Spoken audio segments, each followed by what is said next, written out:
Assalamualaikum warahmatullahi wabarakatuh. Saya atas nama Ulil Ansari Usman dengan NIM 200701501096 dari kelas B Fakultas Psikologi Universitas Negeri Makassar. Pada kesempatan kali ini, saya akan melakukan knowledge sharing terkait urgensi Pancasila sebagai pandangan hidup dan dasar negara. Pada materi ini, Anda diajak untuk memahami konsep, hakikat, dan pentingnya Pancasila sebagai dasar negara, ideologi negara, atau dasar filsafat negara Republik Indonesia dalam kehidupan bernegara. Hal tersebut penting mengingat peraturan perundang-undangan yang mengatur organisasi negara, mekanisme penyelenggaraan negara, hubungan warga negara dengan negara yang semua itu harus sesuai dengan nilai-nilai Pancasila. Poin pertama yang akan saya jelaskan yaitu menelusuri konsep negara, tujuan negara, dan urgensi dasar negara. Menelusuri konsep negara. Apakah Anda pernah mendengar istilah Homo Faber, Homo Socius, Homo Economicus, dan Zoon Politikon? Istilah-istilah tersebut merupakan predikat yang melekat pada eksistensi manusia yang mengisyaratkan bahwa interaksi antar manusia dapat dimotivasi oleh sudut pandang, kebutuhan, atau kepentingan masing-masing. Akibatnya, pergaulan manusia dapat bersamaan, berbeda, atau bertentangan satu sama lain. Agar tercipta kondisi yang harmonis dan tertib dalam memenuhi kebutuhannya, manusia membutuhkan negara.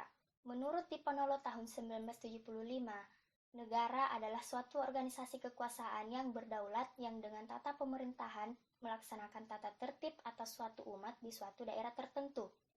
Diponolo menyimpulkan 3 unsur yang menjadi isyarat mutlak bagi adanya negara yaitu unsur tempat, manusia, dan organisasi. Menelusuri konsep tujuan negara. Suatu bangsa mendirikan sebuah negara, pasti ada tujuan untuk apa negara itu didirikan. Secara teoritik, ada beberapa tujuan negara. Yang pertama, kekuatan, kekuasaan, dan kebesaran. 2, kemerdekaan. 3, kesejahteraan dan kebahagiaan. 4, keadilan. 5, kepastian hidup, keamanan, dan ketertiban. Menelusuri konsep dan urgensi dasar negara. Secara istilah, dasar negara dapat diartikan sebagai landasan dan sumber dalam membentuk dan menyelenggarakan negara. Dasar negara juga dapat diartikan sebagai sumber dari segala sumber hukum negara. Kedudukan dasar negara berbeda dengan kedudukan peraturan perundang-undangan, di mana dasar negara bersifat permanen, sementara peraturan perundang-undangan bersifat fleksibel.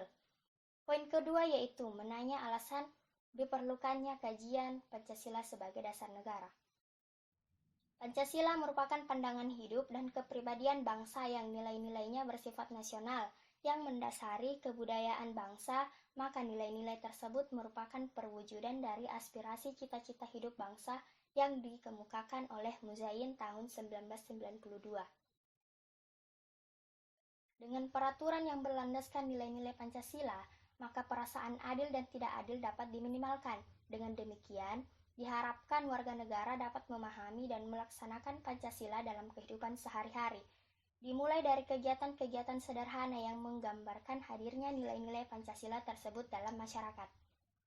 Poin ketiga yaitu menggali sumber yuridis, historis, sosiologis, dan politis tentang Pancasila sebagai dasar negara.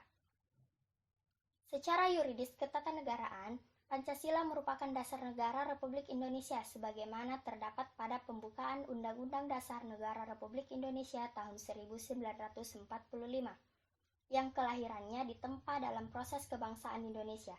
Secara historis, Pancasila merupakan hasil karya bersama dari berbagai aliran politik yang ada di BPUPKI.